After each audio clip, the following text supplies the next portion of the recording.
రాజకీయాలతోటి ముందుకెళ్తున్నారు తెలంగాణ జాగృతి అధ్యక్షురాలు కవిత గారు. ప్రస్తుతం కవిత గారు మన ముందున్నారు. తన రాజకీయ లక్ష్యం ఏంటి, ఇకపై తెలంగాణ రాష్ట్రంలో కవిత గారు పోషించే కీలక భూమిక ఏంటి, ఇదే అంశం మీద కవిత గారితో మాట్లాడదాం. కవిత గారు నమస్తే. ఎస్, ఏంటండి ఇప్పుడు అంటే జాగృతి అనేది పొలిటికల్ పార్టీగా ముందుకు వచ్చేస్తుందా? ఇప్పటికైతే సంస్థగానే ఉన్నాము. కాకపోతే తెలంగాణ జాగృతి పెట్టి ఇప్పటికి 19 ఏళ్ళు దాటిపోతుందండి. ఈ ఇయర్ వస్తే 20 years వస్తాయి. ఈ 19 సంవత్సరాల్లో కూడా జాగృతి పెట్టిందే పొలిటికల్ ఇష్యూస్ మాట్లాడడానికి. వీఆర్ ఏ పొలిటికల్ ఆర్గనైజేషన్, అంటే we are like a civil society organisation. ఎందుకంటే తెలంగాణ ఉద్యమంలో అందరం రాజకీయాలే మాట్లాడాం. ఏ సంస్థ అయినా, రచయితల సంస్థ అయినా, కళాకారుల సంస్థ అయినా అందరూ రాజకీయాలే మాట్లాడారు. సో మా సంస్థ ముందు నుండి రాజకీయాలే మాట్లాడుతూ వచ్చింది. సో రాజకీయ పార్టీయా కాదా అన్నది పక్కన పెడితే వీఆర్ ఏ పొలిటికల్ ఆర్గనైజేషన్, అలా అనుమానం ఏం లేదు. Will it translate into a political party అంటే time has to decide. I'm just waiting for the situation to emerge, we will see. అట్లేం లేదు. కాకపోతే తెలంగాణ జాగృతి నుండి ఈ 19-20 yearsలో మేము తెలంగాణకు సంబంధించిన అన్ని అంశాల మీద పనిచేసాం. అది ఉమెన్ ఎంపవర్మెంట్ కావచ్చు, హిస్టరీ క్రియేషన్ కావచ్చు, కల్చర్ కావచ్చు. అంటే ఏ సమాజానికైనా సాఫ్ట్ పవరే చాలా ఇంపార్టెంట్ అండి. ఇవాళ మన ఇండియా గురించి బయట ప్రపంచంలో మాట్లాడినప్పుడు స్పిరిచువాలిటీస్ ఆర్ సాఫ్ట్ పవర్. అట్లా తెలంగాణకు తెలంగాణ కల్చర్ సాఫ్ట్ పవర్, ఆంధ్రకు ఆంధ్ర కల్చర్ సాఫ్ట్ పవర్. ఏ రాష్ట్రానికైనా, ఏ జాతికైనా, ఏ సమూహానికైనా అదే ఉంటుంది. సో ఆ సాఫ్ట్ పవర్ మీద మేము పనిచేసాం. సో ఎవరైతే సాఫ్ట్ పవర్ మీద పనిచేస్తారో వాళ్ళు చాలా పవర్ఫుల్ ఆర్గనైజేషన్గా ఉంటారు. అంటే ఇవాళ ఆర్ఎస్ఎస్ ఎట్లా అయితే ఒక సాఫ్ట్ హిందుత్వాన్ని ముందుకు తీసుకొచ్చి బీజేపీని మాటిమాటికి ఎన్నికల్లో గెలిపిస్తుందో, అట్లా సాఫ్ట్ పవర్తో పనిచేసే సంస్థలు అంత పవర్ఫుల్గా ఉంటాయి. So Jagruthi is like that. Culture కోసం పనిచేసాం మేము. సో నేను మీకు చెప్తే అతిశయోక్తిగా అనిపించవచ్చు, ఏ పార్టీలో ఉన్న వాళ్ళైనా సరే, మేము ఏదైనా ఊరికి పోయినా, ఫంక్షన్ పోయినా నాకు ఒక మాట చెప్తారు. అంటే మీరు బీఆర్ఎస్ టీఆర్ఎస్ మనం పార్టీలు వేరు, కానీ మీరు చేసిన బతుకమ్మ అంటే మాకు చాలా ఇష్టం అండి అని చెప్తారు. మగవాళ్ళు ఆడవాళ్ళు అసలు పార్టీలకు సంబంధం లేకుండా. నిన్న కూడా నేను ఒక చోటుకి వెళ్ళాను, వేరే పార్టీ పర్టికులర్గా వచ్చి మరి అక్క ఇది మీరు చేసిన పనికి మేము మిమ్మల్ని చాలా అభిమానిస్తామని. ఎందుకంటే ఆ సాఫ్ట్ పవర్ని హార్నెస్ చేసుకున్న వాళ్ళే జాతిని నిలబెట్టుకోగలుగుతారు. సో ఇప్పుడు మనం ప్రత్యేక అస్తిత్వ ఉద్యమాలు చూసినప్పుడు కూడా మనకు అదే అర్థం అవుతుంది. ఇప్పుడు మాదిగ జాతికి సంబంధించి మందకృష్ణ అన్న ఫైట్ చేశాడు. అంటే ఐఎమ్ వెరీ ప్రౌడ్. నిజంగా అసలు పేరు వెనుక నేను మాదిగని అని చెప్పుకునే ఒక ఆత్మగౌరవం తీసుకొచ్చారు. ఇప్పుడు విశారద నాన్న చేస్తున్నాడు అదే పని, నేను మహారాజుని అని చెప్పుకునే పని. సో ఆ సాఫ్ట్ పవర్ ఇంపార్టెంట్. సో ఇప్పుడు నేను ఎక్కడికి వెళ్ళినా, ప్రపంచంలో ఎక్కడికైనా వెళ్ళాను, బై డిఫాల్ట్ నేను జై తెలంగాణ అంట. ఎందుకంటే ఆ పవర్ వేరు ఉంటుంది. దట్ డజంట్ మీన్ వేరే వాళ్ళు వద్దని కాదు, కానీ మనది మనము నిలబెట్టుకుంటూనే, ఎగ్జిస్టెన్స్ని నిలబెట్టుకుంటూనే అందరి కోసం పనిచేయాలి. అది చాలా ఇంపార్టెంట్. కానీ మీరు అన్నారు ఆర్ఎస్ఎస్ లాంటి ఒక సాఫ్ట్ పవర్ మీన్స్ మనం ఆత్మ అని అన్నాం, బీజేపీని ఇన్నిసార్లు గెలిపిస్తుందని. ఆ రోజు జాగృతి కూడా ఒక సాఫ్ట్ పవర్గానే వచ్చింది కదా. మరి బీఆర్ఎస్ విజయం ఇన్నిసార్లు ఒక 10 సంవత్సరాలు అధికారంలో ఉండడము, లేదా తెలంగాణ సాధించడం వెనక వాళ్ళు అంత ఒక పవర్ఫుల్గా ముందుకెళ్ళడం వెనక మీ రోల్ ఉందంటారా? అది వాళ్ళు చెప్పాలండి. తెలంగాణ ప్రజలైతే ఉందనే చెప్తారు. ఎందుకంటే జాగృతి అనే సంస్థ పెట్టకముందు టీఆర్ఎస్, అప్పుడు టీఆర్ఎస్గా ఉన్న సంస్థ కూడా బతుకమ్మలు బోనాలు అంటే మీటింగ్లోనే చేసేవాళ్ళు. బట్ ఒక వేడుకలాగా, ఒక ప్రైడ్ లాగా, ఇది సెకండ్ గ్రేడ్ ఫెస్టివల్ కాదు, ఇది మన పండుగ అని సగర్వంగా బతుకమ్మ ఎత్తుకొని జై తెలంగాణ అని జెండా పెట్టేటటువంటి ధైర్యాన్ని ఇచ్చిన సంస్థ మాత్రం డెఫినెట్గా తెలంగాణ జాగృతియే. నేను కాదు కదా, కేసీఆర్ గారు అనేక మార్లు చెప్పారు. ఆమె కంఫర్టబుల్గా ఉన్న లైఫ్ వదులుకొని వచ్చి బతుకమ్మ చేసి తెలంగాణ ప్రజల్లో ఒక స్పిరిట్ నింపిందని వారే చెప్పారు, నా మాటలు కాదు. అంటే అక్నాలెడ్జ్ చేశారా చేయలేదా నేను చూడలేదు. ఎందుకంటే తెలంగాణనే నా ఫ్యామిలీ అనుకున్నాను నేను. బీఆర్ఎస్ఏ నా ఫ్యామిలీ, కేసీఆర్ టీఆర్ఎస్ అన్నది మాకు ఒక కుటుంబము, పర్సనల్ బ్లడ్ రిలేషన్ కన్నా ఎక్కువ ఉద్యమ బంధం ఎక్కువ. నాకు క్రెడిట్ రావాలి, నేను ఈ కార్యక్రమం చేశా అని ఆలోచన ఉండదు. మీరు చూడండి, ఏఆర్ఎస్ఎస్ కార్యకర్త ఆయన పని ఆయన చేసుకుని పోతూనే ఉంటాడు. జాగృతి కార్యకర్తలు కూడా అంతే. పొలిటికల్ బెనిఫిట్ వచ్చిందా రాలేదా, ఏమైందని చూడలే. మేము ఒక సీరియస్ స్పిరిటెడ్గా పనిచేసాం. In fact first 3 years of the organization నేను నా ఫోటో కూడా పెట్టలేదు. ఎవరు అడిగినా ఒకటే చెప్పేదాన్ని, బతుకమ్మ ఫోటో పెట్టు, నా ఫోటో అయితే. మన కాన్సెప్ట్ ఏంటి, Telangana culture, Telangana history, Telangana pride నిలబెట్టాలి. దానికి నా ఫోటో ఎత్తే ఏమొస్తుంది? రికగ్నిషన్ అనేది పనిచేసి ఆటోమేటిక్గా వస్తుంది. నువ్వు అవునన్నా కాదన్నా ఆటోమేటిక్గా వస్తుంది. పని చేయాలి ముందు.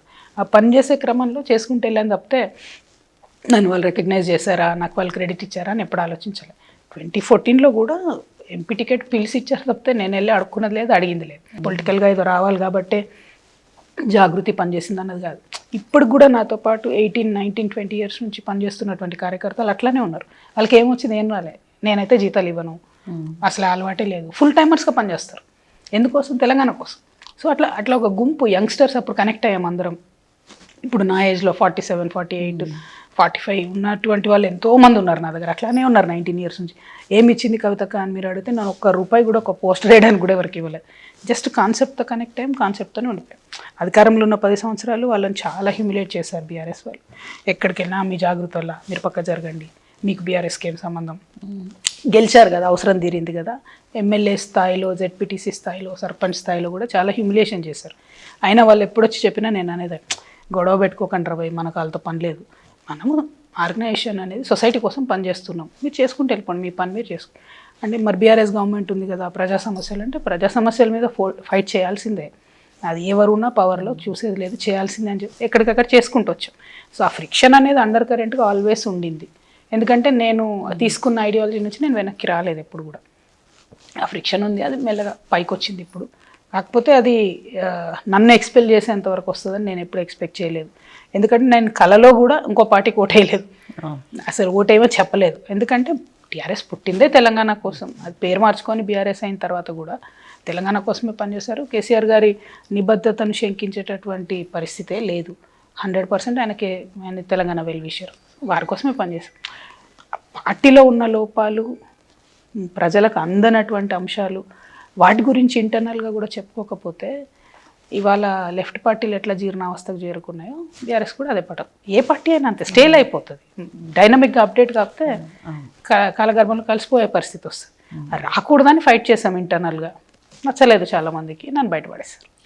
అంటే ఇక్కడ ఒకటి, ఇప్పుడు ఈరోజు జాగృతికి సంబంధించి మీరు అన్నారు బతుకమ్మని ఒక సాంస్కృతిక, జనరల్గా అనేక కంట్రీస్లో కూడా రెవల్యూషన్స్ అనేవి ఈ కల్చరల్ రెవల్యూషన్స్ తోటే వస్తాయి, అలా తీసుకొచ్చామని మీరు అంటున్నారు. కానీ అదే బతుకమ్మని, ఆ బతుకమ్మ పేరుతోటి బాగా అవినీతి జరిగింది అని చెప్పి ఈరోజు బీఆర్ఎస్ ఎమ్మెల్యేలే అంటున్నారు.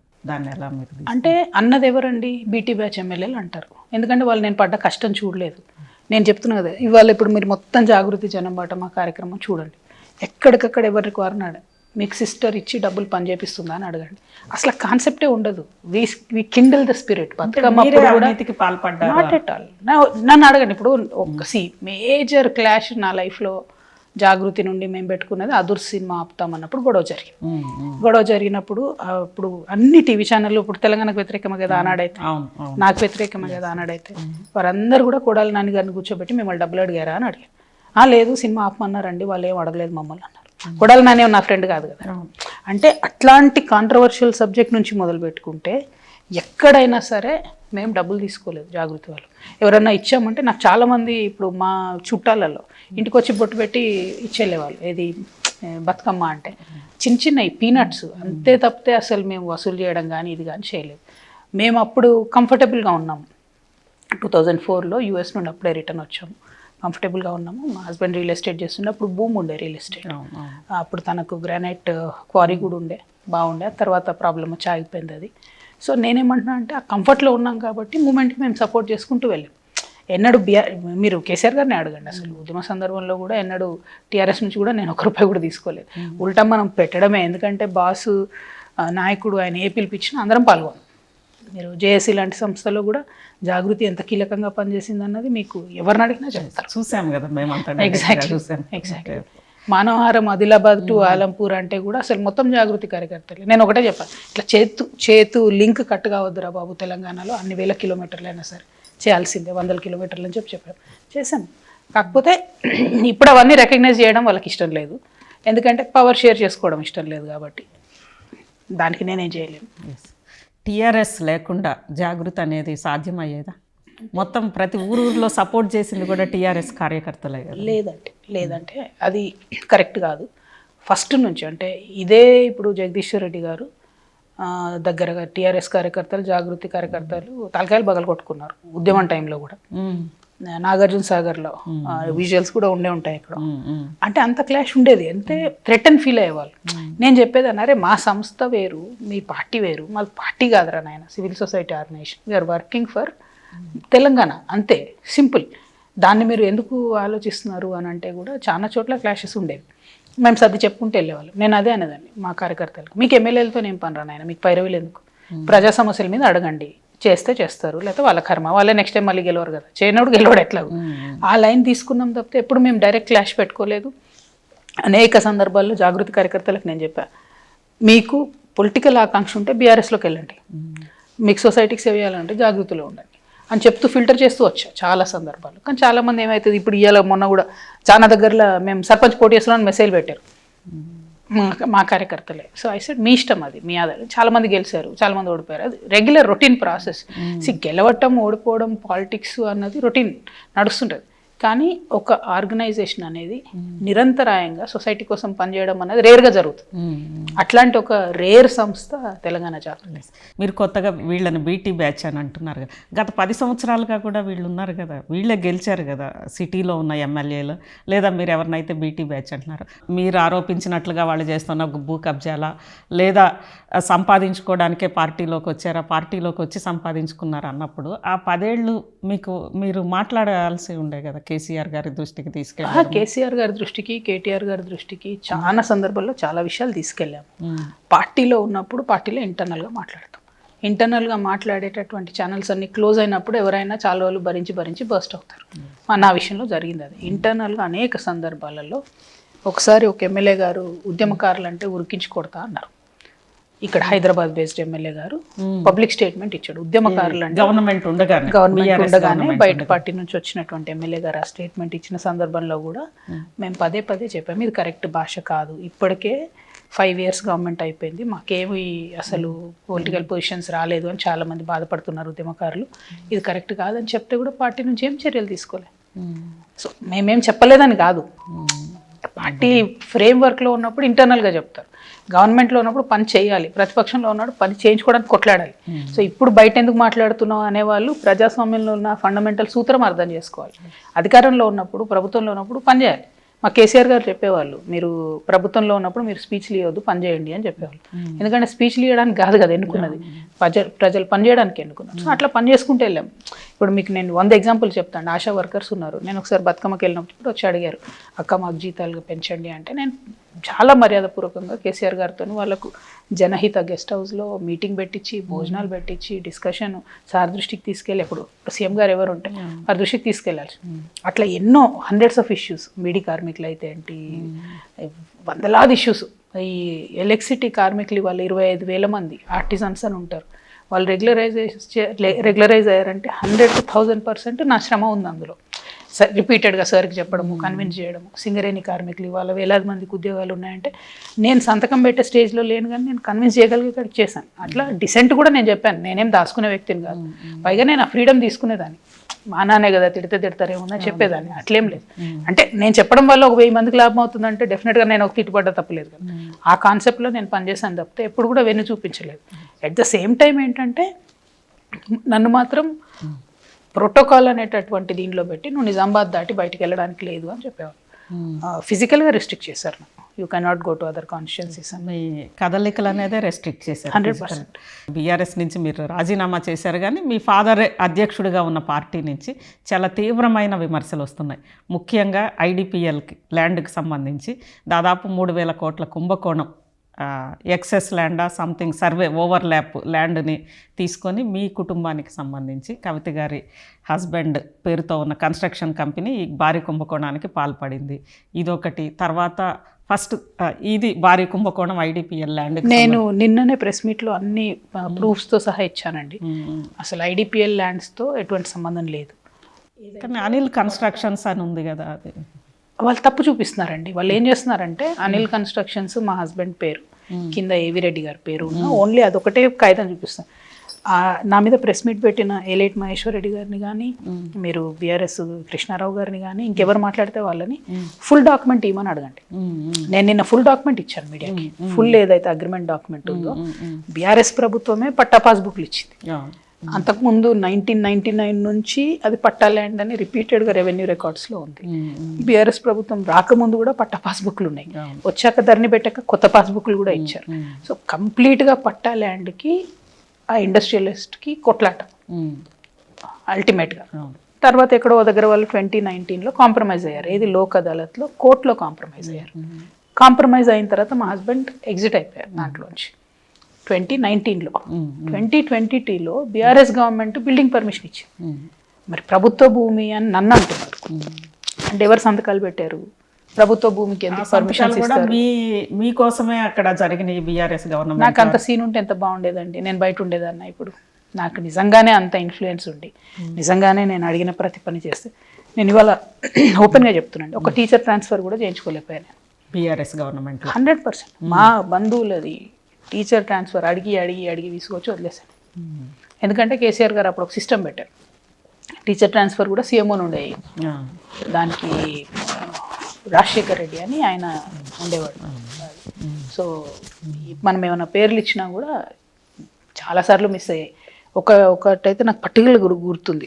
ఒక అబ్బాయిలాగా వచ్చాడు, డెఫ్ అండ్ డమ్, వైఫ్ కూడా deaf and dumb, kids deaf and dumb, ఇద్దరు వేరే వేరే జిల్లాలో పడ్డారు. 100 సార్లు అడిగాండి. ఆ అబ్బాయితో నా సంబంధం లేదు, ఎవరో జనరల్గా వాక్-ఇన్ పాపం వచ్చి లెటర్ రాసి ఇచ్చాడు. 100 సార్లు అడిగి ఆ ట్రాన్స్ఫర్ కూడా చేయలేదు. అంటే రూల్ పొజిషన్లో ఉన్నవి కూడా కాలేదు. ఇప్పుడు నేను చెప్తూ పోతే ఏమనిపిస్తుంది అంటే ప్రజలకి ఈమె బీఆర్ఎస్ని టార్గెట్ చేస్తున్నాను. నువ్వు నన్ను టార్గెట్ చేస్తే నేను డెఫినెట్గా టార్గెట్ చేస్తాను కదా. నాతో ఏముంది, నన్ను ఎందుకు పరుష పద్ధజాలతో విమర్శించాలి? నేను ఎక్కడికి వెళ్ళినా కింద ఏం చెప్పారో ఆ ఫీడ్బ్యాక్ యాస్టీస్గా చెప్తున్నా. అంటే నేను అంతకుముందు తిరగలేదు బీఆర్ఎస్ గవర్నమెంట్లో, ఇది తిరగలేదు. నేను ఎక్కడికి వెళ్ళా బీఆర్ఎస్ గవర్నమెంట్లో, నా నిజామాబాద్ పార్లమెంటు, ఢిల్లీ, హైదరాబాద్, మళ్ళీ నిజామాబాద్, ఢిల్లీ, హైదరాబాద్, ఇంత తప్పితే నేను దేంట్లో ఇన్వాల్వ్ కాదు. నిజామాబాద్లో నాకు బీడీ కార్మికులు ఇచ్చిన రిప్రజెంటేషన్ బాస్కి ఇచ్చేదాన్ని. నిజామాబాద్లో మహిళలు ఏది చెప్పినా సార్కి చెప్పేది. అంతే తప్పితే పైకి మనం వేరే చోట ఇన్వాల్వ్ అయ్యి ఎక్కడన్నా కుటుంబ సభ్యుల మీద ఆరోపణలు వస్తే డెఫినెట్గా చెప్పేదాన్ని. ఏమనుకున్నా సరే చెప్పేదాన్ని, ఇట్లా అనిపిస్తున్నారు, ఇట్లా అంటున్నారు అని. నా మీద ఏమైనా వస్తే కూడా సార్ నాకు ఫోన్ చేసి చెప్పేవాడు, ఇది క్లియర్ చేసుకో, వీడెవడో ఇది అంటున్నాడు, వాడెవడో ఇది అంటున్నాడు అని. అంతకుమించి అంటే ట్రాన్స్పరెంట్గా ఎట్లా ఉంటారో నాకు తెలియదు. ల్యాండ్ కన్వర్జేషన్ అనేది అసలు మీకు సంబంధం లేకుండా 200%, 1000%. ఇప్పుడు గవర్నమెంట్ ఎంక్వైరీ చేస్తుందంట కదా, చేసుకొని ఇంకా క్లారిటీగా తెలిసిపోద్ది ఏంటన్నది. కృష్ణారావు గారు కానీ వీళ్ళందరూ మాట్లాడడము ఒకటి. అంటే అసలు కవిత గారి వల్లే పార్టీకి నష్టం జరిగింది. ముఖ్యంగా లిక్కర్ ఇష్యూ మీద మేము ఎలక్షన్లో ప్రచారానికి వెళ్తే అందరూ కూడా మమ్మల్ని అడిగారు, లిక్కర్ దందాలు చేశారంట అని చెప్పి అడిగారు. దాని కారణంగా మేమందరం ఈరోజు ప్రతిపక్షంలో కూర్చోవాల్సి వచ్చింది ఆ లిక్కర్ ఇష్యూ వల్ల అని చెప్పి. కామెడీ ఏంటంటే గెలిచిన మాధవరావు చెప్పడం వెరైటీ, ఆయన గెలిచింది కదా. ఒకవేళ ఇప్పుడు బీజేపీ స్ట్రాంగ్ ఎక్కడ ఉంటుంది? హైదరాబాద్లో ఉంటుంది. రూరల్లో వాళ్ళకి అంత సీన్ లేదు, రైట్? ఎంతో కొంత ఉన్నారంటే హైదరాబాద్లో ఉన్నారు. వాళ్ళు ఉన్న కాడ అపోజిషన్ ఉంది, నన్ను అడిగారు అన్నక్కడ మాధవరావు ఎట్లా గెలిచి, కృష్ణారావు గారు ఎట్లా గెలిచిండు? మాధవరం కృష్ణారావు గారు ఎంపీ ఎలక్షన్స్ అట్లా కాదు. నేనేమంటున్నా అంటే ఇప్పుడు మేము ప్రతిపక్షంలో కూర్చోడానికి నేను కారణం అన్నారు అనుకోండి. అసలు ఆ రోజు ఒక రిపోర్టర్గా మీరు మళ్ళీ ఒకసారి గుర్తు తెచ్చుకోండి, 2023 ఎలక్షన్స్ 2 కారణాలు అండి బలంగా. అభ్యర్థుల్ని మార్చకపోవడం ప్రధాన కారణం, నిరుద్యోగుల సమస్య రెండవ కారణం. ఈ 2 అంశాలతో బీఆర్ఎస్ పార్టీ అనేటటువంటిది ఎలక్షన్ ఓడిపోయిందని ప్రతి ఒక్కరు చెప్తారు. కరెక్ట్గా ఇంకో 15 సీట్లు వచ్చి ఉంటే సీన్ ఇట్లు ఉండేది కాదు. 30 మంది అభ్యర్థులు మార్చాలని పదే పదే రిక్వెస్ట్ చేసినా మారకపోవడం అన్నది నేను కాదు, ఎవరైనా చెప్పారు, గ్రాస్ రూట్లో ఎవరైనా. మా నిజామాబాద్ జిల్లాలోనే ఈ ఎమ్మెల్యే వద్దక్క, మాకు వీడికి వేయం, మేము సార్కేస్తామని మొహమ్మద్ చెప్పారు ప్రజలు. చెప్పాము కూడా పైన. 3 నెలల ముందు డిక్లేర్ చేశారు అభ్యర్థుల్ని. అది కూడా చాలా దెబ్బపడింది. ఖర్చు పెట్టి పెట్టి పెట్టి 3 నెలలు చివరికి వచ్చేసరికి చతికిలబడ్డ అభ్యర్థులు కూడా ఉన్నారు. చాలా మంది ఇబ్బంది పడ్డే వాళ్ళు కూడా ఉన్నారు. అందరూ కరప్ట్ అని నేను అనట్లేదు, డబ్బులు లేని వాళ్ళు చాలా మంది బీఆర్ఎస్లో కూడా ఉన్నారు, వాళ్ళు కూడా చాలా ఇబ్బంది పడ్డారు. ఇవన్నీ వదిలేసి నా మీద వచ్చిన ఆరోపణలు అని అంటే కేసీఆర్ గారు ఏం చెప్పారు? వీళ్ళు కేసీఆర్ గారు చెప్పిన దానికి ఎందుకు వ్యతిరేకంగా మాట్లాడుతున్నారు అంటే, మీ అవినీతి ప్రశ్నిస్తే మీ నాయకుడికి వ్యతిరేకంగా నువ్వు మాట్లాడతావు. కేసీఆర్ గారే కూర్చొని నన్ను ఏం బీకలేక నా బిడ్డను పట్టుకపోయారు బీజేపీ వాళ్ళు అని చెప్పారు. మరి మాధవరం కృష్ణారావు అంటే ఆయన, ఇంకా చాలామంది ఎవరైతే లిక్కర్ క్వీన్ అది ఇదని నన్ను అంటున్నారో బీఆర్ఎస్ పార్టీలో ఉన్న వాళ్ళు, బాస్కి ఎందుకు వ్యతిరేకంగా మాట్లాడుతున్నారు? మరి అది పార్టీ వ్యతిరేక కార్యకలాపం కాదా? చెప్పండి. సో వాళ్ళు ఆలోచించుకోవాలి అది. ఇంకొకటి, నన్ను అరెస్ట్ చేసిన తర్వాత బీఆర్ఎస్ పార్టీ నా డిఫెన్స్కి వచ్చింది. నేను 3 ఏళ్ళ నుంచి చెప్తున్నా బీఆర్ఎస్ పార్టీకి ఈ విషయంలో. కేటీఆర్ గారైనా కేసీఆర్ గారైనా వీరిద్దరు కూడా రిపీటెడ్గా చెప్పారు. అక్కడ ఆమ్ ఆద్మీ పార్టీలో వాళ్ళ నాయకుల్ని ఎవరినన్నా అరెస్ట్ చేస్తున్నా, చేయబోతున్నా, కేసు పెడుతున్నా, గోల పెడుతున్నారు వాళ్ళు. మా వాళ్ళని అరెస్ట్ చేస్తారు, రేపు అరెస్ట్ చేస్తారు, ఎల్లుండి అరెస్ట్ చేస్తారు అని వాళ్ళు ఢిల్లీనే వాళ్ళు హడావడాడు. ఇక్కడ నా మీద ఛార్జ్ షీట్ వేసినా మన వాళ్ళు మాట్లాడరు. నా మీద కేసు పెట్టినా మాట్లాడరు, మీడియా ఇష్టం వచ్చినట్టు నా మీద మాట్లాడరు. నేను రిపీటెడ్గా రిక్వెస్ట్ చేశా, you have to come to my defence అని, party has to come to my defence అని. నేను ఒక్కదాన్నే మాట్లాడా 3 ఏళ్ళు, నేను ఒక్కదాన్నే. ఎందుకంటే నాది నేను క్లారిటీ ఇచ్చుకోవాలి కాబట్టి. మీరు ఎక్కడన్నా చూడండి, పొలిటికల్ లీడర్గా కవిత గారిని పక్కన పెడితే 100% ఇంట్లో కనీసం అంటే బీఆర్ఎస్ ఆ కుటుంబానికి సంబంధించిన ఆడబిడ్డగా ఆరోపణలు ఎదుర్కొంటూ ఉంటే ఎందుకు మాట్లాడలేదంటారు? అది వాళ్ళని అడగాలి కదండి. మీకేమనిపించింది? సొంత అంటే ఎవరో కాదు కదా, పార్టీ వర్కింగ్ ప్రెసిడెంట్ మీ అన్నయ్య, లేదంటే ఫాదర్ పార్టీ అధ్యక్షులు, లేకపోతే మీ కుటుంబమే ఉంది, అంత మాట్లాడాల్సింది ఎందుకంటే కుటుంబ సభ్యురాలని మాట్లాడలేదా? ఇప్పుడు నాతో ఏం చెప్పారంటే పార్టీ యాజ్ అ పాలసీ మాట్లాడము, మల్లారెడ్డి మీద చేసినా మాట్లాడము, ఇట్లా మాట్లాడము అట్లా మాట్లాడము అని చెప్పారు. నేనన్నా వాళ్ళది వేరు నాది వేరు. వాళ్ళదేమో రొటీన్గా చేస్తున్నారు, ఈడీ కానీ సిబిఐ కానీ ఎవరు కానీ మీద పడి రొటీన్గా, నన్నేమో టార్గెటెడ్గా చేస్తున్నారు. అంటే entire BJP social media ecosystem Delhi నుంచి కూడా నా మీద మాట్లాడారు. ఎవడెవడో పర్వేష్ గుప్తా వీళ్ళు వాళ్ళకి అసలు మన రాష్ట్రం సంబంధం. అంటే ఒక as a policy BJP as a party తీసుకొని డ్రైవ్ చేస్తున్నప్పుడు బీఆర్ఎస్ యాజ్ అ పార్టీ మీరు కూడా హెల్ప్ చేయాలి కదా అని అడిగా. No response. నన్ను అరెస్ట్ చేసేంత వరకు ఎవరు పెట్టలేదండి, ప్రెస్ మీట్ కూడా పెట్టలేదు, పెద్ద నాయకులు ఎవరు మాట్లాడలేదు. డెఫినెట్గా అక్కడక్కడ పాపం ఎమ్మెల్యేస్, ఎస్పెషలీ లేడీ ఎమ్మెల్యేస్ సపోర్ట్గా మాట్లాడారు, మిగతా వాళ్ళు ఎవరు మాట్లాడారు. కానీ మీ అరెస్ట్ నుంచి లేదా మిమ్మల్ని కేసు నుంచి తప్పించడం కోసమా లేదా దానితో మాట్లాడడం కోసం కేటీఆర్ గారు అక్కడికి వెళ్ళి బీజేపీ నాయకులతోటి లాబీయింగ్ చేశారని ఇవన్నీ ఆరోపణలు వచ్చినాయి కదా? నేను ఒక మాట చెప్తా అండి, కేసు నుంచి తప్పించుకోవడం అన్నది ఇంపాసిబుల్. జస్టిస్ సిస్టమ్ అనేది ఇండియాలో చాలా స్ట్రాంగ్ ఉంటుంది. అది ఎంత పెద్దవాళ్ళైనా సరే, ఎన్నేళ్ళకైనా సరే, సమయం సందర్భం వస్తే తప్పు అనేది ప్రూవ్ అయితే శిక్ష పడాల్సిందే. కేసు నుంచి తప్పించడం అనేది భ్రమ, అది వదిలేసేయండి, అది జరగదు. అటువంటి ప్రయత్నాలు, వెకిల్ ప్రయత్నాలు చేయకూడదు ఎవరు కూడా. You should follow the system అంతే. ఇప్పుడు నన్ను ఛార్జ్ షీట్ వేశారు, దాని ప్రొసీజర్ ఉంటుంది, కోర్ట్ హియరింగ్స్ ఉంటాయి, అపియర్ అవుతుంటాం, వెళ్తాం. అది కాదని ఏదో నేను ప్రయత్నాలు చేశాను అనేటటువంటి ఆలోచన కరెక్ట్ కాదు. 1. 2, బీజేపీ కక్షపూరితంగా వ్యవహారం చేస్తుందా లేదా, బెయిల్ రాకుండా ఆపుతుందా లేదా, ఇటువంటి చర్చ దేశవ్యాప్తంగా ఉన్నమాట వాస్తవం. అది ఎట్లా ప్రూవ్ చేస్తాం మనం, ఎట్లా చెప్పగలుగుతాం మనం? ఇవన్నీ ఒక అంశం అయితే, కనీసము నన్ను అరెస్ట్ చేసిన రోజు ఎయిర్పోర్ట్ వరకు కూడా ఎవరు రాలేదు కదండి. నేను నా భర్త ఇద్దరమే వెళ్ళాం, పెద్ద నాయకులంతా ఇక్కడే ఆగిపోయారు, ఎయిర్పోర్ట్ వరకు కూడా ఎవరు రాలేదు. అంటే ఇవన్నీ మాట్లాడుతుంటే ఎట్లా ఉంటాయంటే, ఇప్పుడు మీరు ఎందుకు విమర్శ చేస్తున్నారు అని అంటారు, కానీ వాస్తవం అది. నోబడీ కేమ్, ఎయిర్పోర్ట్ వరకు ఒక్కరు కూడా రాలేదు నాతో. Not my brother, not my cousins, nobody.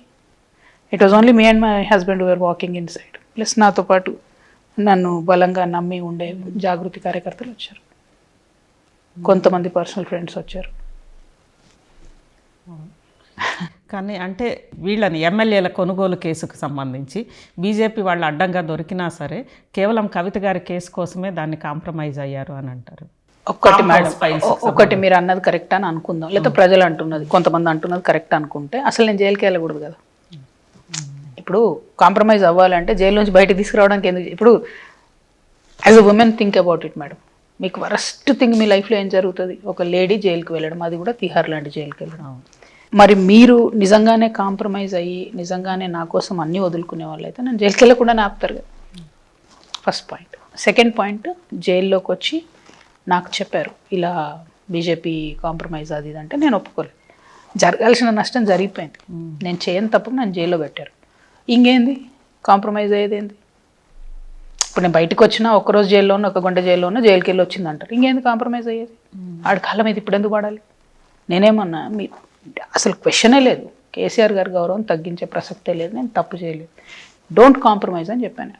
మళ్ళీ నా దగ్గరకు వచ్చిన వాళ్ళు చెప్తారో చెప్పరో అని మా హస్బెండ్ని పర్టికులర్గా పెద్ద సార్ దగ్గర పంపించి ఫోన్లో కూడా మాట్లాడు పెద్ద సార్తోనే. నాకు ఒక 4 నిమిషాలు కాల్ ఇస్తారు కదా, దాంతో పెద్ద సార్తో మాట్లాడు. అసలు కాంప్రమైజ్ కావద్దండి, నేను బలంగా ఉంటా, హెల్త్ బాగాలేదు బట్ హెల్త్ కూడా నేను సెట్ చేసుకుంటాను అని చెప్పి నేను అసలు వెళ్ళలే. చాలా సఫర్ అయ్యా హెల్త్ వైజ్, చాలా గైనక్ ఇష్యూస్ అవి వచ్చాయి, చాలా సఫర్ అయ్యా, బట్ ఐ నెవర్ కాంప్రమైజ్డ్. మీకు అయిపోయింది కదండి, ఇంకా నష్టం జరిగిన ఇంకెందుకు కాంప్రమైజ్? కానీ మీరు లెటర్ రాసినప్పుడు బీజేపీ తోటి కాంప్రమైజ్ అయ్యే విధంగా లేదా అసలు విలీనానికి కూడా ప్రయత్నిస్తున్నారు అని చెప్పి మీ నాన్నగారికి రాసిన లెటర్లో ఉంది కదా? నో నేను రాసిన పాయింట్ అంటే ఎప్పుడు నేను లెటర్ కంటెంట్స్ డిస్కస్ చేయలేదండి. అందులో ఉన్న పాయింట్ మీరు కూడా చూడండి. నేనేమన్నా అంటే మీరు బలంగా బీజేపీ మీద మాట్లాడకపోవడంతో తప్పుడు సంకేతాలు పోయినాయి, ఏదో బీజేపీ బీఆర్ఎస్ అన్న ఇండికేషన్ ఇచ్చే విధంగా ఉంది అని కింద క్రౌడ్ అనుకుంటున్నారు. అది సరిగ్గా వెళ్ళలేదండి అని రాశాను నేను. మీరు మళ్ళీ చదవండి లెటరు, మీరు గట్టిగా మాట్లాడి ఉండాల్సింది అని నేను అది కూడా రాశాను. నా బయాస్డ్ ఒపీనియన్ కూడా అయ్యి ఉండొచ్చు, ఎందుకంటే నేను సఫర్ అయ్యే కాబట్టి ఇంకొంచెం నేను తిడితే బాగుండేది అని అనిపిస్తుంది కదా మనం సఫర్ అయినప్పుడు. అది కూడా అయ్యి ఉండొచ్చు అని కూడా కింద నేను అది కూడా రాశాను. బట్ వెంటనే అంటే క్రౌడ్ వెంటనే అనుకున్నారు, అరే సార్ ఇంకా తిట్టాల్సింది బీజేపీని. అక్కడ ఉన్నదే నేను రాశా. అదొకటి, బీసీ ఇష్యూ మాట్లాడకపోతే కూడా అరే ఏమంటలేరు ఏంది ఇదంతా నడుస్తుంది కదా అన్నది కూడా. యూత్ ఎక్కువ ఉంటారండి, అది కూడా యూత్ స్టేజ్ ముందు ఎక్కువ ఉంటారు, వాళ్ళు వెంటనే రియాక్ట్ అవుతారు. అది రాశా. జనరల్గా కవిత గారు పాలిటిక్స్ ఇవన్నీ పక్కన పెట్టేద్దాం, ఫ్యామిలీకి సంబంధించి ఒక్కగానొక్క ఆడబిడ్డ అంతే కదా, ఒక్క కూతురు, నాన్నకి కూతురుతోటే ఎక్కువ ఉంటుంది, అన్న దగ్గర అసలు కమాండ్ చేసి చేయించుకుంటారు. ఇన్ని సమస్యలు ఉన్నప్పుడు ఒకసారి కేటీఆర్ గారిని మీరు కమాండ్ చేయొచ్చు, అదేవిధంగా కేసీఆర్ గారిని కూడా కమాండ్ చేయొచ్చు, ఏంటిది అని చెప్పి మీకు శాసించగలిగిన అధికారం అనేది ఎక్కడైనా ఒక ఆడపడుచుగా ఇంట్లో ఉంటుంది, అందులో తెలంగాణలో ఖచ్చితంగా ఉంటుంది. ఎందుకు అది చేయలేకపోయారు? అంటే మీరు ఒకటి గుర్తుపెట్టుకోవాలండి, సొసైటీని స్టడీ చేసిన వ్యక్తిగా ఎన్ని చెప్పినా ఎన్ని ఆదర్శాలు వాళ్ళు వేసినా ఇప్పటికి కూడా ఏ కుటుంబంలో కూడా ఆడబిడ్డలకు ఉండాల్సినంత ఫ్రీడమ్ కానీ, రావాల్సినంత అధికారం కానీ, లేకపోతే నువ్వు వేరే ఇంటి దానివి అనే డిస్కషనే తప్పితే మనము అనే డిస్కషన్ అమ్మగారింట్లో ఉండదు. ఎస్పెషలీ పెళ్ళయి వెళ్ళిపోయిన తర్వాత నువ్వు ఆ ఫ్యామిలీ కదా అన్నట్టు మాట్లాడతారు. అది ప్రతి చోట ఉండేది, నేనని కాదు. ఎన్టీఆర్ గారు, అంబేద్కర్ గారు ఏవో కొన్ని రిఫార్మ్స్కి ట్రై చేసినా ఎక్కడ అమలు అవుతుంది? అమలు అవ్వట్లేదు. సో నేను నా విషయం చెప్పట్లేదు, జనరల్గా చెప్తాను. నా విషయంలో పొలిటికల్గా కూడా నేను కలిసే ఉన్నాను, అంటే నా వర్క్ లైఫ్ పర్సనల్ లైఫ్ కలిసిపోయింది కాబట్టి పొలిటికల్గా వెళ్ళి ఏదైనా మాట్లాడినా కూడా బాస్ లాగా మాట్లాడినా, ఫాదర్ లాగా మాట్లాడినా ఆఫ్టర్ ఏ స్టేజ్ ఏదైనా లిమిట్ ఉంటుంది దేనికైనా. కేసీఆర్ గారు కొంచెం స్ట్రిక్ట్ పర్సనాలిటీ, ఎక్సెంట్రిక్ పర్సనాలిటీ కాబట్టి డెఫినెట్గా కొంచెం లిమిట్స్ ఉంటాయి. సో ఆ రెగ్యులర్ డాటర్ ఫాదర్ అనే రిలేషను ఎప్పుడో ఒకసారి నేను నా వాళ్ళ గురించి స్టాండ్ తీసుకున్నాను తప్పితే నా గురించి నేను పర్సనల్గా ఎప్పుడు అడగలేదు. ఏదైనా మన వాళ్ళకి సంబంధించి ఏదైనా బాగా సీరియస్గా హర్ట్ అవుతుంది. ఓడిపోయిన ఎమ్మెల్యేలు అందరూ కూడా చాలాసార్లు అడిగారు నన్ను, సార్తో ఒకసారి మాట్లాడించండి, మరీ ఓడిపోయాక కలవలేదనే ఫీలింగ్ ఉంది, ఒక ఫోటో దిగే ఛాన్స్ ఇస్తలేరు, మాకు కాన్షియన్సీలో మేము ఎలా ఉండాలి, ఇట్లాంటి అంటే నేను I was always on the weaker section side అన్నట్టు. బాధలో ఉన్న వాళ్ళ సైడ్, అంటే వాళ్ళకి అక్కడ రామన్న దగ్గర అపాయింట్మెంట్ దొరకకపోతుండేనేమో వాళ్ళంతా నా దగ్గరికి వచ్చేవాళ్ళు. చాలామంది జెడ్పీటీసీలు వీళ్ళంతా కూడా ఒక ఫోటో కూడా దిగలేదక్క, కొంచెం ఫోటో దిగిపియండి, అట్లాంటి అవకాశమే దొరకలేదు అసలు చాలా సందర్భాల్లో. సో నాకు కమాండ్ చేసేంత సీను లేకుండే, నేను బలంగా అప్పుడో ఇప్పుడో చెప్పేదాన్ని తప్పితే రామన్నతో చాలాసార్లు రిక్వెస్ట్ చేశాను, కాన్షియన్సీ ఇష్యూస్ అయినా ఏవైనా చాలాసార్లు రిక్వెస్ట్ చేశాను. తను బిజీగా ఉండడము, పట్టించుకోకపోవడము, మరి ప్రయారిటీయో ఏదో తెలియదు, కానీ చాలా పనులు జరగలేదు. పబ్లిక్ ఇష్యూసే నేను చెప్పేది, నాకు పర్సనల్గా పనులు అడగడం అన్నది నేను ఎప్పుడు చేయలేదండి, అవసరం లేదు. కవిత గారు, కానీ వ్యక్తిగతంగా తీహార్ జైలుకి వెళ్ళడం కంటే జీవితంలో జరిగే నష్టం ఇంకొకటి ఏమీ లేదు మీరు చెప్పారు. అలాంటి పరిస్థితి వచ్చినప్పుడు ఏంటిదంటే ఇంటి ఆడబడుచు అనేది మీరు వెళ్ళడం కంటే వాళ్ళ గౌరవం కూడా కదా అది, వాళ్ళ గౌరవం అనేది తీహార్ జైల్లోకి వెళ్ళి కూర్చునే పరిస్థితి వచ్చినప్పుడు ఎందుకు? నేను చెప్తున్నా కదండి, నాకు ఎప్పుడైతే ఎలక్షన్ ఓడిపోయారో ఆ తర్వాత ఒక 20 days తర్వాత సార్ పడిపోయారు, దెబ్బ తగిలింది. సార్ బెడ్లో ఉన్నప్పుడు నన్ను పిలిపించి చెప్పారు, పొలిటికల్ డెవలప్మెంట్స్ చూస్తుంటే నువ్వు అరెస్ట్ అవుతావేమో అన్నారు. నేను వెంటనే అడిగిన క్వశ్చన్ ఏంటంటే రిజైన్ చేయమంటారా అని అడిగాను, వద్దు అన్నారు. ఆ తర్వాత చేసిన రిక్వెస్ట్ ఏంటంటే ఒకసారి మీరు ప్రెస్ మీట్ పెట్టి చెప్పండి, నన్ను అరెస్ట్ చేశాక చెప్తే బాగుండదు, మీరు ఒకవేళ ప్రిడిక్ట్ చేస్తున్నారు ఆల్రెడీ నన్ను అరెస్ట్ చేస్తారని, దయచేసి మీరు ప్రెస్ మీట్ పెట్టి చెప్పండి అని చెప్పి. నేను అవి 2 తప్పితే వేరే ఏం రిక్వెస్ట్ చేయలేదు. మీరు ఆపండి, ఫోన్ చేయండి, అలాగే చేయండి, అసలు నేను ఓన్లీ 2 questions. ఎమ్మెల్సీకి రిజైన్ చేయమంటారా, 1. 2 మీరు ప్రెస్ మీట్ పెట్టండి. 2 days తర్వాత పెడతా అన్నారు, వారు పెట్టలేదు. 2 days తర్వాత నేను మళ్ళీ అడిగాను, అంటే ఎనీ టైం అరెస్ట్ చేస్తారని జనవరిలో చెప్పారు, మార్చిలో అరెస్ట్ చేశారు. 2 days తర్వాత మళ్ళీ గుర్తు చేశారు, మీరు పెట్టలేదు కదా రామన్నతో నన్ను పెట్టియండి అని అడిగాను, working president. I think about it అన్నారు, ఇంకా అది ఎప్పుడు చేయలేదు. అలా గడిచిపోయింది. వన్ ఫైన్ డే అన్ఎక్స్పెక్టెడ్గా వాళ్ళు వచ్చి పికప్ చేశారు. సో నా బాధ ఏంటంటే నేను ఎన్నిసార్లు అడిగినా ఆ 3 yearsలో ఎప్పుడు సపోర్ట్ చేయలేదు. జైలుకి వెళ్ళిన తర్వాత మాత్రం ఎంపీ ఎలక్షన్లో ఆ ఇష్యూని హైలైట్ చేసే ప్రయత్నం చేశారు. అప్పుడు ప్రజలు డెఫినెట్గా పట్టించుకోరు కదండి, ఫస్ట్ నుంచి డిఫెండ్ చేస్తే వేరే ఉంటుంది. సో నేను తప్పు చేయకున్నా మరి ఎందుకు డిఫెండ్ చేయలేదు అన్నదానికి నిజంగా నా దగ్గర కూడా జవాబు లేదు. కానీ అంటే కేటీఆర్ గారు ఒకటి, ఎందుకు మీ విషయంలో సొంత చెల్లి కదా, ఎందుకు అంత డిఫెండ్, ఒక అన్నగా ఇవన్నీ పక్కన పెట్టి you have to ask him అండి. ఐ డోంట్ నో, ఎందుకంటే ఇప్పుడు నేను మాట్లాడితే ఎట్లుంటుందంటే ఏదో చిన్న పర్సనాలిటీ అది కాదు, నేను అడుక్కునే టైప్ కాదు, కొట్లాడే టైపే. ఇష్యూ ఉంటే 1-2 సార్లు అడిగాను. సెల్ఫ్ రెస్పెక్ట్ నాకు కూడా ఉంటుంది కదా. 2 సార్లు అడిగినా కూడా ప్రెస్ మీట్ పెట్టలేదు అని అంటే పొలిటికల్గా మెచ్యూరిటీ ఉన్న వాళ్ళం కాబట్టి పెట్టడం ఇష్టం లేదు అని అర్థం. ఇంకెన్నిసార్లు అడుగుతాం? దానివల్ల పార్టీకి డ్యామేజ్ అవుతుందనే అవగాహన వాళ్ళకి లేదా ఉందా అంటే ఇద్దరు పెద్దవాళ్ళే కదా, ఇద్దరు పొలిటికల్ ఇంటెలిజెంటే కదా. క్వశ్చన్ మీరు వాళ్ళని అడగాలి, నాకు తెలియదు. ఇంకొకటి బీఆర్ఎస్ అనేది ఏ పొలిటికల్ పార్టీ అయినా రాజ్యాంగ ప్రకారం పుట్టిన పార్టీని. ఈరోజు రాజ్యాంగము కొన్ని నిబంధనలు రైట్స్ ఇచ్చింది, ముఖ్యంగా ఉమెన్కి సంబంధించి. ఉమెన్ సర్నేమ్ అనేది ఖచ్చితంగా మెటర్నల్ సర్నేమ్ ఉంచుకోవచ్చు, లేదా వెళ్ళిన చోట సర్నేమ్. కానీ సహజంగా ఎక్కడ పుట్టామో ఆ సర్నేమ్ ఉంచుకోవడం అనేది ఈరోజు చదువుకున్న అమ్మాయిలు కానీ ఎవరైనా. కానీ ఈరోజు మీ సర్నేమ్కి సంబంధించి కూడా ప్రశ్నించే కాలంలో బీఆర్ఎస్ ఉంది అని అంటే, బీఆర్ఎస్ ఎమ్మెల్యేలు కానీ, దాన్ని మీరు ఎలా తీసుకుంటారు? కల్వకుంట్లని ఎలా పెట్టుకుంటారని అడుగుతున్నారు. ఏంటి దాన్ని? ఇక అది ఎంత భయంకరం అంటే అండి, రిగ్రెసివ్ థింకింగ్. ఏదో పాతకాలము కన్నా పాతకాలం థింకింగ్ అది. ఇప్పుడు 10th క్లాస్ చదువుకున్న ప్రతి ఆడపిల్లకు పేరు మార్చుకోవాలా అనేటటువంటిది పెద్ద ఇష్యూ అవుతుంది. కాబట్టి ఎవరు మార్చుకోవట్లేదు. చిన్న కష్టం రాగానే నువ్వు కల్వకుంట్ల కాదు, నువ్వు దేవనపల్లి అని నన్ను ఏదో వేరే వైపు తోసేయాలనేటటువంటి ఒక వెకిలి ప్రయత్నం చేస్తున్నారు. దానివల్ల నాకు వచ్చేదేముంది చెప్పండి? ఫస్ట్ ఆఫ్ ఆల్ వాళ్ళకి నష్టం. ఉద్యమంలో మీరు నినదించినప్పుడు కల్వకుంట్ల కవిత ఇప్పుడు కాదు, అంతే. ఇప్పుడు కాదనమాట. ఎందుకంటే ప్రశ్నిస్తే ఇప్పుడు కాదు, ప్రశ్నించకూడదు, సైలెంట్గా ఉండాలి. సో అట్లాంటిది కుదరదు. నేనేమంటా అంటే ఇట్ ఈస్ మై రైట్. ఇంకొకరెవరో నేను మొన్న సార్ ఫోటో పెట్టుకోని అంటే కూడా మీ రైట్ కదా, మీరు ఎందుకు పెట్టుకోరా అని అడిగారు నన్ను వరంగల్ జిల్లాలో. ఆయన ఉద్యమకారుడు అంట, మీరు ఖచ్చితంగా పెట్టుకోవాలి సార్ ఫోటో, సార్ మీ లీడర్ కదా అంటే నేను చెప్పాను లీడర్ ఆయన్నే ఇన్స్పిరేషన్ నాకు, నేను పాలిటిక్స్లోకి రావడానికి. నా లీడర్ 100% డౌట్లే. కాకపోతే he's a president of another political party. నన్ను ఆ పొలిటికల్ పార్టీలోంచి తీసేశారు, నేను ఇండిపెండెంట్గా పోతున్నాను. కాబట్టి సార్ ఫోటో పెట్టుకోని అని చెప్పాను. అంటే నాకు ఎంత గుండె ధైర్యం ఉండాలి నేను సార్ ఫోటో పెట్టుకోకుండా తెలంగాణలో తిరుగుతా అని చెప్పడానికి? అంటే నేను ఒక స్టాండ్ తీసుకుంటే దాని మీద ఉంటా అంతే. నువ్వు కల్వకుంట్ల కాదు అని అంటే కుదరదు. నేను I'm born with it, my entire system runs with that name.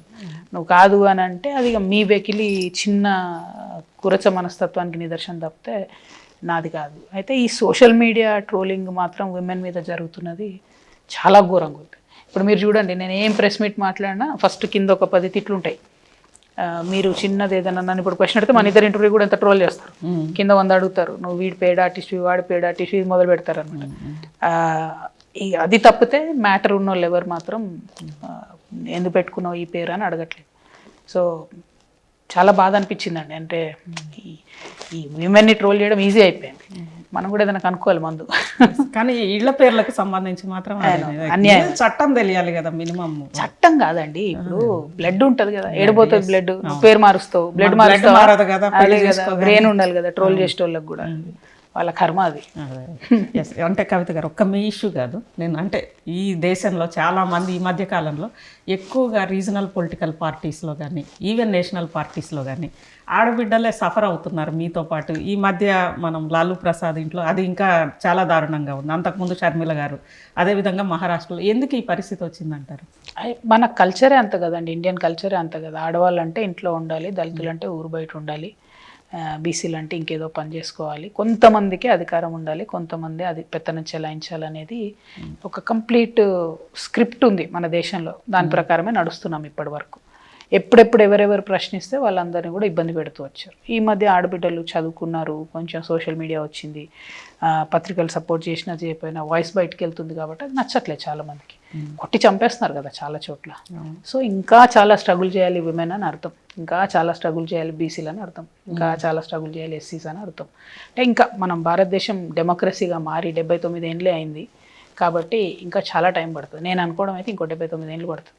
ఎందుకంటే నేను అమెరికాలో ఉండొచ్చు, నాకు అంటే ఎక్కడున్నా కొద్దిగా పొలిటికల్గా స్టడీ చేయడం అలవాటు కాబట్టి అసలు ఇన్ని మీకు 200 ఏళ్ళు దాటిపోయింది కదరా నాయన, మీరు ఇంకా అసలు ఈ డిస్క్రిమినేషన్ ఏంటి బ్లాక్ అండ్ వైట్కి అని అంటే పోవట్లేదు.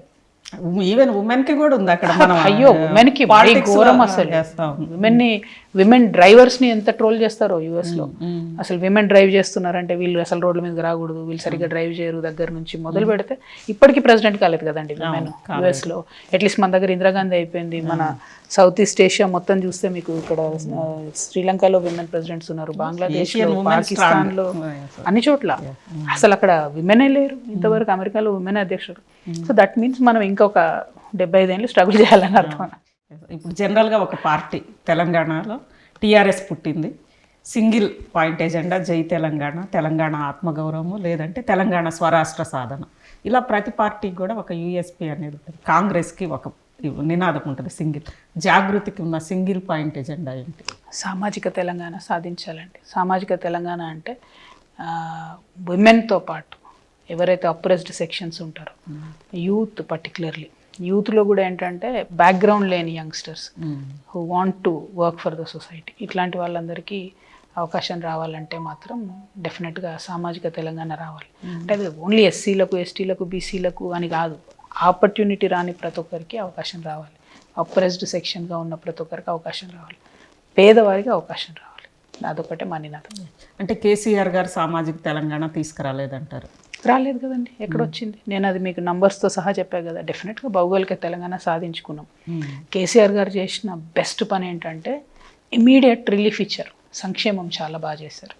40 లక్షల పైచిలుకు పెన్షన్స్ ఇచ్చారు. దాంతో ఏమైందంటే కొంత క్యాష్ రొటేషను, ఆత్మగౌరవంతో బతికేటటువంటి అవకాశము ఒంటరి మహిళలకు ఫస్ట్ టైం అండి దేశంలో ఇచ్చింది. సో దాంతో మంచి జరిగింది. 40 లక్షల మంది పేద ప్రజలకు ఇచ్చినప్పుడు ఒక 4 లక్షల మంది ఉద్యమకారులకు కూడా ఇచ్చి ఉంటే చాలా బాగుండేది. అంటే వాళ్ళు కోరుకున్నది గుర్తింపు. నాకు 2000 పెన్షన్ ఇచ్చావు, 1000 ఇచ్చావని కాదు. మేము తెలంగాణ ఉద్యమకారులం, మాకు పెన్షన్ వచ్చి ఉంటే ఎంత సో 40 lakh నార్మల్ పీపుల్ చేసినప్పుడు ఒక 4 lakh తెలంగాణ ఉద్యమకారులకు సపరేట్గా ఉద్యమకారుల పెన్షన్ అని పెట్టి ఉంటే ఆత్మగౌరవం ఉండేది. సామాజిక తెలంగాణకు తొలిమెట్టే ఆత్మగౌరవం కదా. నేను అనేది అది మిస్ అయ్యాం మనం. ఆ సాఫ్ట్ పవర్ అనేటటువంటిది మిస్ అయ్యాం. ఎంతసేపు ఆకాశాన్ని చూసుకుంటూ ఇది చేయాలి, అది చేయాలి, ప్రాజెక్ట్ కట్టాలి, okay, all that is fine. నువ్వు ప్లేట్లో బిర్యానీ పెట్టి అవమానం చేసి ఎట తింటాడు తినేటోడు? ఎవరికైనా, ఎంత పేదవాళ్ళకైనా, ఎంత ఆకలి ఉన్నా సరే మొత్తం విస్తర్ నిండా వడ్డించి ఉంచాం అనుకో, ఎడ తింటాడా? తినడు కదా. సో అట్లా ఫీల్ అయ్యారు చాలామంది. మీరు ఇస్తున్నారు కరెక్టే, కానీ ఇదేంటి యారగెన్స్ ఏంటి, అసలు ఇట్లా నెగ్లెక్ట్ చేయడం ఏంటి, అపాయింట్మెంట్ ఇవ్వకపోవడం ఏంటి, కలవకపోవడం ఏంటి, ఇట్లాంటి వాటిలలో చాలా హట్ అయ్యారు చాలామంది. తప్పితే ఏదో డెవలప్మెంట్ తక్కువైందని అట్లని కాదు. సో ఆత్మగౌరవంతో కూడిన అభివృద్ధి ఉండాలనే కోరుకున్నాము. దానికి తొలిమెట్టే ఆత్మగౌరవం సామాజిక తెలంగాణ సాధించడానికి. దానికోసం మేము ప్రయత్నం. అసలు మీరు ఎందుకు అక్కడి నుంచి వాకౌట్ చేశారు? అక్కడే ఉండి పోరాడాలి కదా. ఎస్, నేను కూడా నాది ఇదే బ్లడ్, నాది ఇదే ఒక నినాదం, నేను ఇదే ఆలోచనతో వచ్చాను అని చెప్పి అక్కడ మీ రైట్ వాయిస్ అని అనేది గట్టిగా అక్కడే నిలదీయాల్సింది కదా. అంటే ఇప్పుడు మీరు ఒక మాట తప్పుగా చెప్తున్నారు.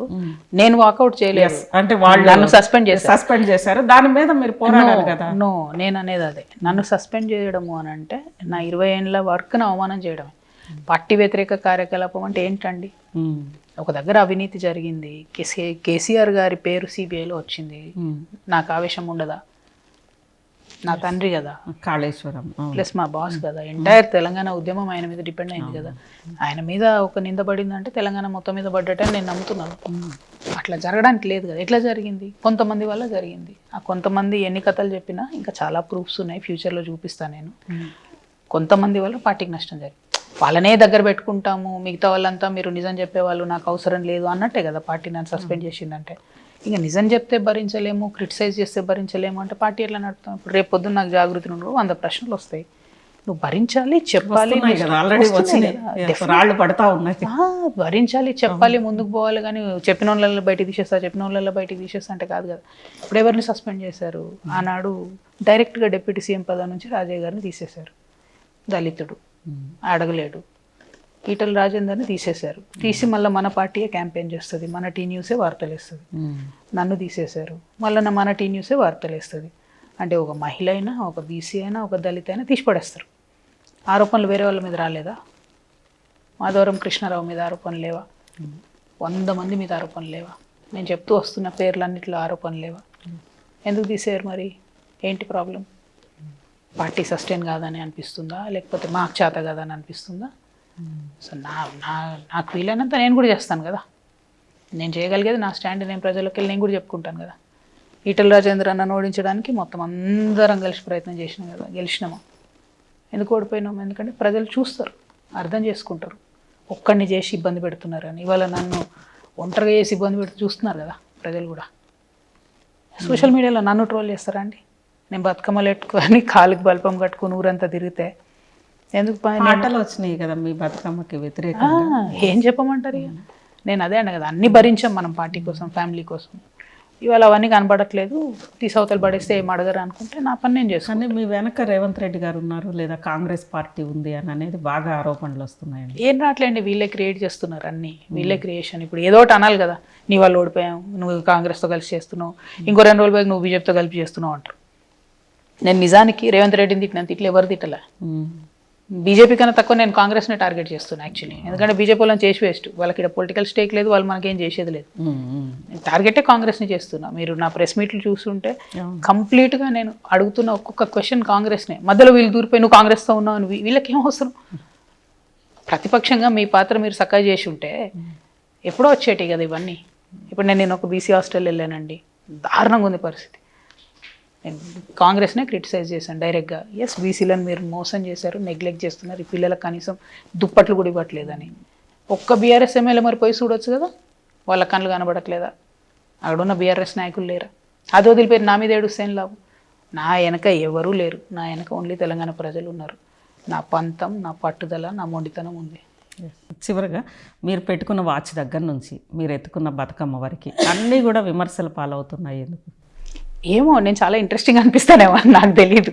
ఎందుకంటే నేను బతుకమ్మ చేసిన కాస్ట్లీ వాచ్ పెట్టుకున్నారా? పెట్టుకుంటాం, ఎందుకు పెట్టుకోమండి? సంపాదించుకున్నాం కష్టపడి. నేను ఆ రోజు కూడా అదే చెప్పా, 100% నువ్వు సంపాదించు కష్టపడి, ఎంజాయ్ చేయి లైఫ్, ఉద్యమంలో కష్టపడు, ఫలాలు అనుభవించు.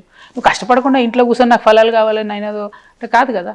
నేను 50th డే అనుకుంటాండి జనం బాటలో, not a single day rest.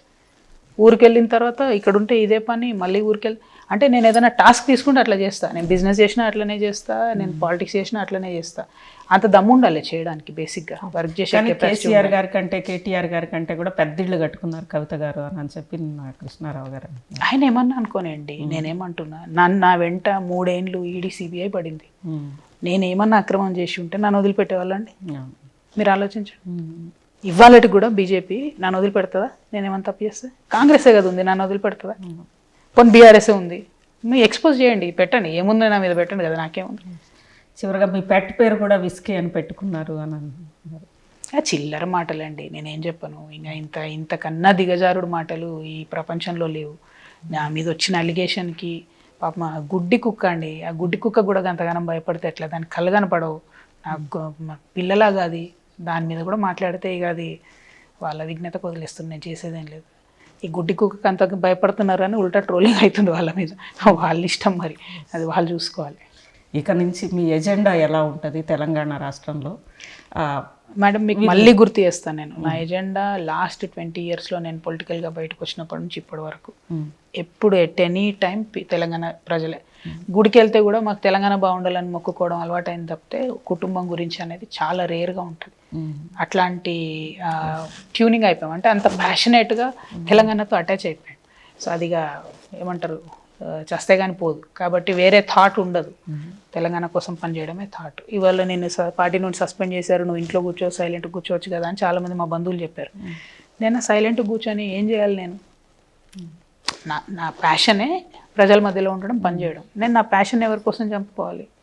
నా వల్ల ఇప్పుడు నేను ఇన్ని రోజులు తిరుగుతున్న దాంతోనే 10-15 సమస్యలు సాల్వ్ అయ్యాయి. నేను రేపు తిరిగే వాటిల్లో సమస్యలు పరిష్కారం అవుతుంటే 100,000 మందికి హెల్ప్ అయినా మంచిదే కదా. పోనీ నేను 1,000 మందికి, 1,00,000 మందికి చేయలేకపోయినా 100 మందికి, 10 మందికి, ఒక్కరికి హెల్ప్ చేసినా చాలు కదా, జీవితం సార్థకమైన. దానికోసం నేను పనిచేస్తూనే ఉంటాను. It is my passion to work with people, I will keep working. Kavitha గారు, సీఎం అవుతాను, అందరు అంతు చూస్తాను అన్నారు. ఎలా సీఎం అవుతారంటే ఇంతవరకు ఒక పొలిటికల్ పార్టీగా కూడా మీరు రాలేదు కదా, ఎలా అసలు ఆ కాన్ఫిడెన్స్ ఏంటి? అంటే ప్రధానంగా ఒకటండి, మేము జాగృతి సంస్థ నుండి 19 సంవత్సరాల నుంచి అన్ని పార్శ్వాల్లో పనిచేసాం. అంటే ఆర్గనైజ్డ్ సెక్టర్స్తో మొదలుపెట్టిన, అన్ఆర్గనైజ్డ్ లేబరర్స్తో మొదలుపెట్టిన, విమెన్ ఇష్యూస్ అయినా, అంత డెప్త్లో చాలా కనెక్షన్స్ ఉన్నాయి మాకు చాలా మందితో కూడా. సో ఆ కనెక్షన్స్ ద్వారా బీఆర్ఎస్ పార్టీ అధికారంలో ఉన్నప్పుడు, కేసీఆర్ గారు ముఖ్యమంత్రిగా ఉన్నప్పుడు చాలా సమస్యలు వారి దృష్టికి తీసుకెళ్ళి పరిష్కరించగలిగినాం. ఉద్యమంలో ఉన్నప్పుడు మేము ఎప్పుడు అనుకునేది మన వాళ్ళే పైన ఉంటే డెఫినెట్గా తెలంగాణ వాళ్ళకి పనులు అవుతాయి, బాగుపడతాం. సో పవర్ ఆఫ్ పాలిటిక్స్ ఏంటి, దాన్ని పాజిటివ్గా వాడుకుంటే ఎంత మంచి చేయొచ్చు సొసైటీకి అన్నటువంటిది దగ్గరుండి గమనిస్తూ వచ్చినాం. అదేవిధంగా సొసైటీలో ఉండేటటువంటి కరప్షన్ని రిమూవ్ చేయాలంటే కూడా పవర్ ఉండాలి, ఏ చేయాలన్నా పవర్ ఉండాలి. ఆ పవర్ తెచ్చుకునేటటువంటి ఆలోచన మహిళలకు రావచ్చు అనేటటువంటి ఒక ధైర్యాన్ని కూడా నేను ఇవ్వాలనుకుంటున్నాను తెలంగాణ ప్రజలకి, తెలంగాణ ఆడబిడ్డలకి పర్టికులర్గా. రెండు, నా కోసం ఏదో పవర్ అని కాదు, జరిగినటువంటి అక్రమాలను సరిచేయడానికి, అదేవిధంగా ఇంకా మంచి చేయడానికి కూడా పవర్ ఉండాల్సిందే. పవర్కి డెఫినేషన్ అంటే సీఎం అనే పోస్టే పవర్ఫుల్ పోస్ట్ స్టేట్లో అన్నది అందరికీ తెలిసిన విషయం. సో ఒక మహిళగా నేను అది ఆస్పైర్ చేయగలుగుతానని ఒక కాన్ఫిడెన్స్ ఇవ్వాలని నేను అనుకున్నాను. మీరు అన్నట్టు మిగతా అన్ని టెక్నికాలిటీస్, సాంకేతిక పరమైన అంశాలు. బీఆర్ఎస్ పార్టీ పెట్టినప్పుడు కూడా అందరూ అదే అనుకున్నారు, ఉంటుందా పోతుందా పార్టీ ఏంది అని అనుకున్నారు. కానీ నిలదొక్కుంది, అంచెలంచెలుగా ఎదిగింది, అధికారంలోకి వచ్చింది, రాష్ట్రాన్ని సాధించింది, అన్నీ జరిగినాయి. సో నా విషయంలో కూడా డెఫినెట్గా నేను ఒక కమెండబుల్ ఫోర్స్గా ఉంటాయి స్టేట్లో. అండ్ కమెండబుల్ ఫోర్స్గా మీరు నిలబడ్డప్పుడు, కష్టాలకు తట్టుకున్నప్పుడు, ప్రజల మధ్యలోనే ఉన్నప్పుడు డెఫినెట్గా ఏదో ఒక టైంలో ప్రజలు అవకాశం ఇస్తారు. ఇచ్చినప్పుడు ఆ పొజిషన్ ఆస్పైర్ చేయడంలో తప్పే లేదు. ఆస్పైర్ చేయకపోతే తప్పు నన్ను అడిగితే. ఎప్పుడైనా టాప్ పొజిషన్ కోసమే ఆస్పైర్ చేయాలి ఎవరైనా. అంటే తెలంగాణలో ఎప్పటికైనా ఒక మహిళా ముఖ్యమంత్రిని చూస్తాం, చూడాలి కదండి. It's high time. ఇప్పటికి ఉమ్మడి ఆంధ్రప్రదేశ్లో 27 మంది ముఖ్యమంత్రులు అయితే ఒక్క మహిళ లేదు. అట్లాంటిది తప్పేముంది? ఇంకా ఎన్ని రోజులు, ఇంకా ఎన్ని సంవత్సరాలు? అంటే రేపు ఎలక్షన్స్లో పోటీ చేస్తారా? Let's see. మనం కూడా స్ట్రాటజికల్గా ఉండాలి కదా, చూద్దాం. మిగిలిన పార్టీలని కలుపుకోవడం కానీ కొన్ని శక్తుల మీతో కలిసి వచ్చే ఇంకా సామాజిక పొలిటికల్ తెలంగాణ స్ట్రాటజీ ఇప్పటి వరకు మనము అనుకోలేదు. ప్రజల మధ్యలోకి వెళ్తున్నాను, నాకు జరిగినటువంటి అన్యాయం చెప్తున్నాను, వాళ్ళకి జరుగుతున్నటువంటి అన్యాయాన్ని ప్రశ్నిస్తున్నాను. మంచి రిజల్ట్ వస్తుంది, చాలా చోట్ల ఇష్యూస్ సాల్వ్ అవుతున్నాయి. నిన్నైతే కామెడీ, అసలు గవర్నమెంట్ ఇంత ఫాస్ట్గా పనిచేస్తుంది అనుకోలే నేను. అంబర్పేటకి వెళ్ళాము, బ్రిడ్జ్ కింద రోడ్డు లేదు, రోడ్డు చూద్దాము, చాలా ఏండ్ల నుంచి ప్రజలకి ఇబ్బంది అవుతుందని. మేము వెళ్ళేసరికి రోడ్ వేసేసారు. ప్రోగ్రామ్ షీట్ మేము ముందు రోజు ఇచ్చాము, ఈరోజు 2 o'clock ఇస్తే నెక్స్ట్ డే 10 o'clock కల్లా రోడ్ పడిపోయింది. అంటే చెయ్యగలిగి చేస్తలేరని అర్థం. దీన్ని ఏంటంటే అర్థం చేయగలిగి చేస్తలేరని అర్థం. సో చేసేటట్టుగా ఎవడో అడగాలి, అడిగితేనే ముందడుగు పడుతుంది ప్రజలకు అన్నది నా ఉద్దేశం. సో అంత మంచి రిజల్ట్ వస్తున్నప్పుడు నేను వాళ్ళు హట్ అవుతారు, వీళ్ళు హట్ అవుతారు అని ఇంట్లో ఉండాల్సిన అవసరం లేదు. నేను వెళ్తాను, ప్రజలు నాకు చెప్పింది ఓపెన్గా నేను పబ్లిక్కి చెప్తాను, ట్రాన్స్పరెంట్గా ప్రజల మధ్యలో పనిచేస్తాను. చివరిగా ఎన్ని రోజుల్లో ఎక్స్పెక్ట్ చేయొచ్చు పార్టీని? తెలీదు మ్యామ్, తెలీదు. Let us see how it goes. Thank you so much. Telangana రాష్ట్రం కోసమే రాజకీయాల్లోకి కానీ ఉద్యమంలోకి వచ్చి తెలంగాణ ప్రయోజనమే ఊపిరిగా నడుస్తున్న కవిత గారు సామాజిక తెలంగాణ నినాదంగానే ఇకపై తన ప్రతి అడుగు ఉంటుంది. ఖచ్చితంగా అన్ని రంగాల్లో ఇప్పటికీ కూడా ఆడబిడ్డలకు జరుగుతున్న అన్యాయానికి సంబంధించి తాను కూడా వ్యక్తిగతంగా అన్యాయానికి గురయ్యాను, తన కుటుంబం కూడా మినహాయింపు కాదు అని చెప్తున్న కవిత గారు